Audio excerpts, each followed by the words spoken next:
Hey everybody, welcome back to the channel. This has been long overdue to get this engine in the car, but we did it. We finally got the LS in. Today, Steve's gonna hook up the cross member for the transmission that the kit did not include all the parts for, and I'm gonna change over the front end. We are gonna put new fenders on here, put the nose on that we got from K.I.T.T Industries, and we are gonna make sure that this looks like kit by the time we leave at the end of the day today.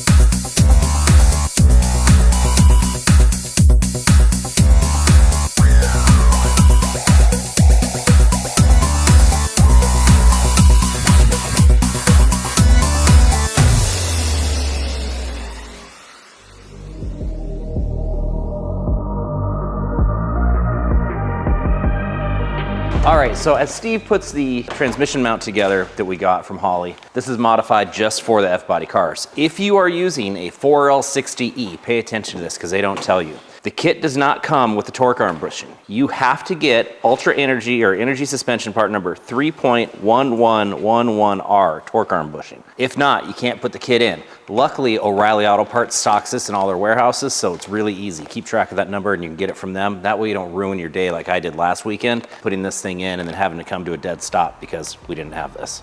All right, I'm gonna actually put this down and put this back over here. Try to get this up to measure where the holes are. I have to drill for the transmission cross member.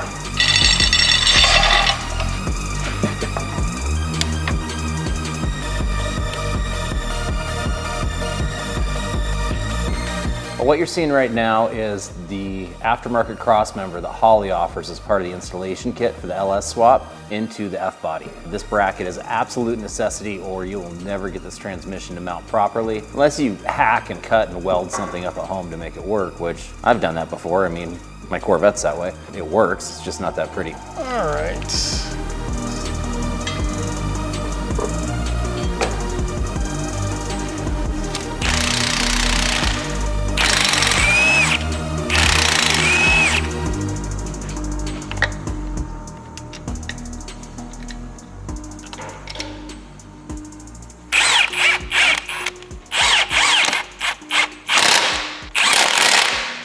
We should have put this on before the transmission went in.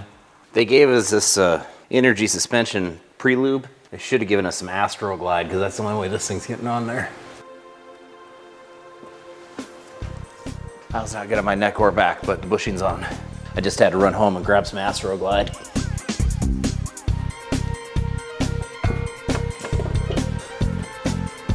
Fuel or brake lines, I'm gonna have to, maybe some brake lines I'm going to have to relocate. Why is this never as easy as it's supposed to be? I'm not sure what this is, but this is gonna go away because it doesn't look factory anyways. So for these two bolts to reach right there, these lines here, they're gonna have to be repositioned. On this side, it looks like it reaches perfectly fine. On this side, it would, but that's preventing it. So at least one fuel line, two brake lines, maybe an evap line.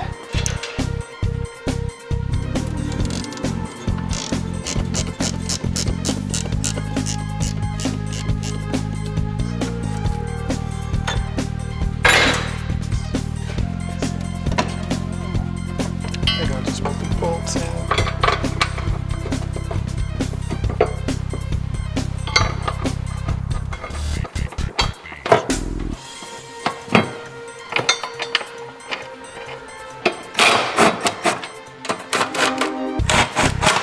So for the last part of getting the mounting correctly, what they want you to do is to place it up here, factory holes. Then this hole here you're gonna drill through 7/16 bit, and it's going to go into the frame rail on both sides, and then you're gonna slide these captured welded nut plates into the frame here, all the way up here, and you're gonna run your last bolt in. We're gonna find something to kind of pull through, but also not be so stuck that it won't come off this, and get it out like some mechanic's wire or something. I don't wanna take anything off this though. This actually is the harness that is going in the car. What about this harness? That's what I was looking for. This is long enough. Figure since I found it right away, I'm just gonna go ahead and try it anyways. Well, what I was thinking, this may or may not work. Pull it through like this, and when you get it to where you need to be, pull that out. Would that work? We could try it. The only thing is we're gonna be pulling it through the same hole. Oh, I get you. Never mind. Aim for anything, because I mean, it's such a short distance. That's the thing that's just kind of irritating. It's like it's so short.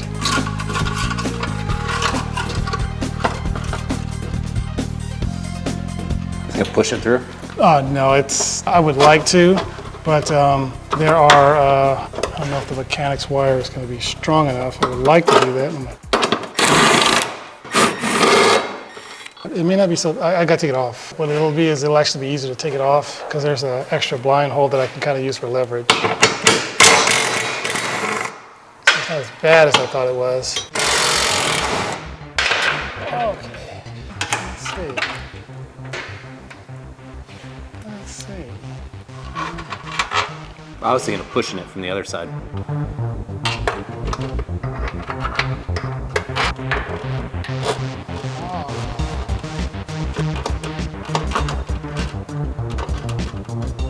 I don't want it to fall. It looks like it lined up pretty good.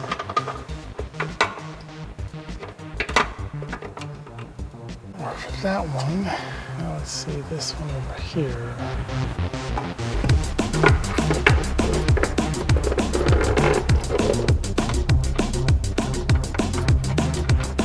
All right, so this is the bumper that I had made for K.I.T.T, which is much, much more screen accurate to the season 1 and 2, which I was after, because I thought that was the best looking front bumper on the car. Greg Woody from Florida Nights turned me on to Night Designs out of Tacoma, local guy. Just been talking with him for a couple of months. He builds these in his garage, and he's got some fantastic molds. He does dashboards, he does the steering wheels, he does everything. I bought just the bumper from him, and if I'd realized how good the quality was gonna be, I would have bought all my fiberglass for him. It's nice and thick and durable. All the edges are just about perfect. This really doesn't need any rework or much of anything. It might take a little bit just on the edges, but I'm really very happy with the quality of this bumper and the price. So if anybody's looking to build one of these Night Designs, he's your guy. As far as the fenders go, the original ugly bumper that was on the car, that is not even correct. It's just hideous. They had built it on the car and bondoed it to the fenders. And there's so much Bondo in those fenders that I don't want to try and clean them up. I just thought it'd be a better idea to get new ones. Now, there are original used ones, which are better than aftermarket on eBay, but the problem is everybody wants $400 and $500 to ship them.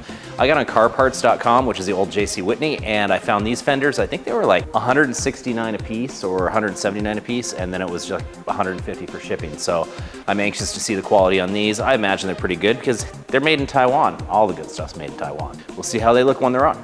In the process of getting prepared to put it back up, I noticed we have a new problem now. Why do we always have problems? The drive shaft does not want to go in because of the spacing. So I'm thinking I'm going to have to take it off in the back. Yeah. And try to. That's the proper way to do it. I was just hoping that this angle would be friendly to me, but it was not. So yeah, that was the only thing is I'm just trying to get this drive shaft off. So because the next thing is the transmission's going in with a bracket. Yeah, I suppose this would have been easier on a two-poster, wouldn't it?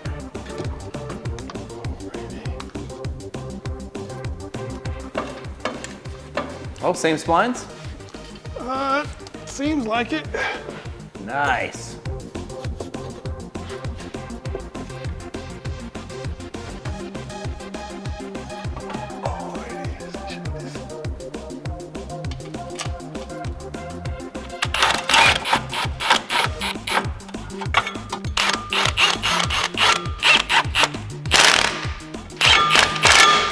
So I've got Steve, 20-year professional doing this in my fully equipped shop. And this is taking us, although you're gonna watch it in about 5 minutes, this is taking us probably almost 2 hours start to finish on just the transmission bracket. So when you do this at home, if you're laying on your back in your garage, you can expect this to take all damn day. If I were to total up the time it took us just to drop the engine and drop the transmission and get it all mounted, I would say it was probably 5 hours start to finish with 3 of us. Now, putting the engine in was 3 of us. Doing this is just Steve. But yeah, you can expect this to not be as easy as people say. Oh, just LS swap it, it's easy. Well, everything's available, but easy is not exactly how I would put it. Right, Steve? No, for your first time. I think maybe afterwards you kind of get the hang of it.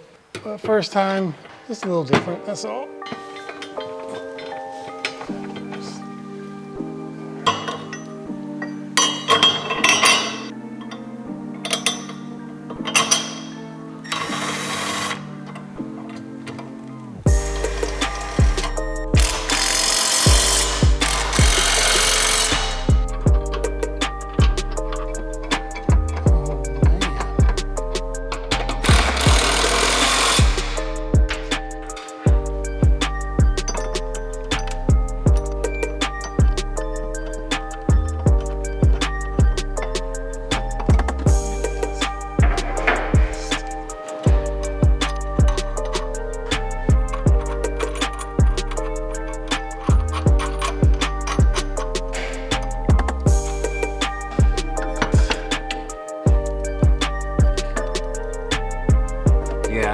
This is the manifold they sold me, but I mean, I don't know if we can make a pipe to go there. We might have to get a different type of header for it. But now that it's in, that would be a pain in the ass. But I guess we'll let our exhaust guy, Alan, look at it on Monday. Alan, please don't be in a bad mood for too long over that. I didn't do it on purpose.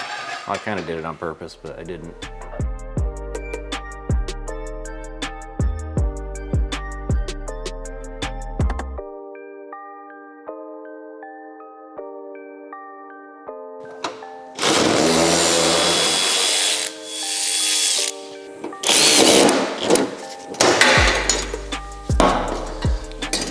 That one broke.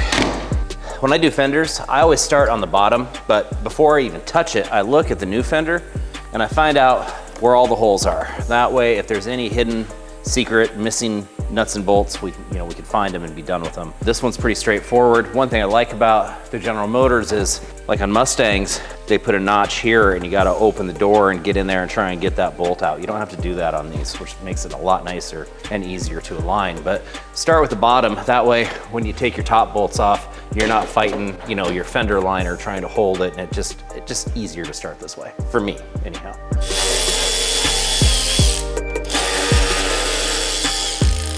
I was wondering, I thought these vents looked a little strange. They made their own. That's not factory. They cut the metal, bent it back, and trimmed it. They actually did a pretty good job on that, all things considered.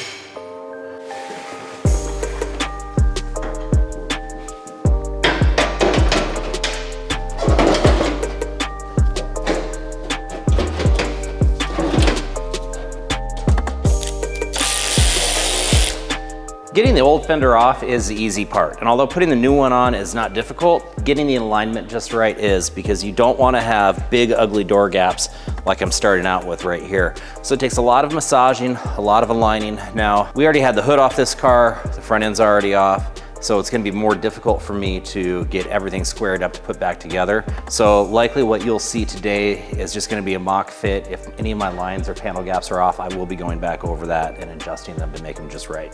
All right, so I've got this side all fit together right now. This is a 1982 Fender because K.I.T.T was a 1982 Trans Am. The car is a 92, which is a little bit different on the body style and the trim. So it has trim holes here that'll have to be filled, but that's okay. And for a really cheap Taiwanese aftermarket Fender, I'm pretty happy with the way, just throwing it on, that it fits so far. Door opens and closes nice, smoother than I thought it would be. I was thinking I was just gonna go right through and change that other fender, but then I'm having to align two fenders and the hood all at the same time, and the bumper, trying to get all the geometry. And since this car hasn't been wrecked, I think the best thing for me to do is to put the hood on it and then put the front bumper on it and just align the hood and the fender and the bumper, and using that fender as a guide. I can change that fender last when I've got everything lined up. I think it'll just be easier that way. Should get my ratchet first.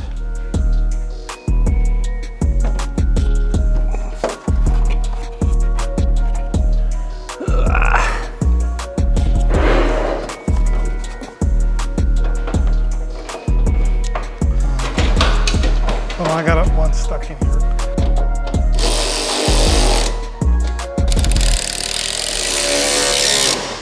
Got a little bit up here, but overall, that's pretty good. So we're looking to have a flush line right here, like we do on the other side. So I'll need to bring the end out just a little bit. Okay, go ahead and close it.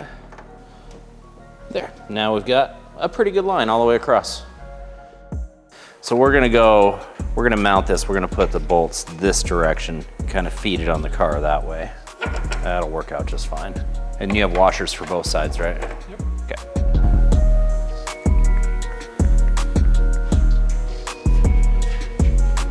Okay, so why don't you go ahead and go on the inside first. There we go. That should help me a lot, yep. Get that drop one. Come down a little bit.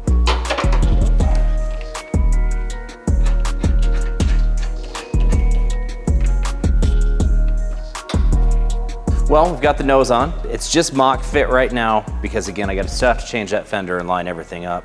I'm really happy with the way that it fits. And that's K.I.T.T now. It wasn't before. That other nose was just hideous. This one is so much more screen accurate. I've got some fitment to do on the edge here, which is not a big deal because I have in and out on the bottom here. There's a bracket that I can put some spacers in and bring it out.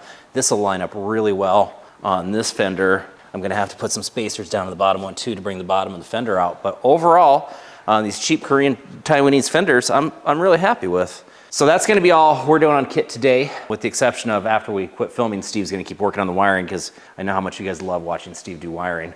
But we got K.I.T.T, we're making progress. Thank you for sticking around, and Steve, thank you for all your hard work. Oh, having a blast. It looks good. I really like the bumper. I think it looks great. That's a pleasure spending my time building cars with you. I really enjoy it. And you too, cameraman. Don't forget to like, share, subscribe, and as Antonio would say, and donate.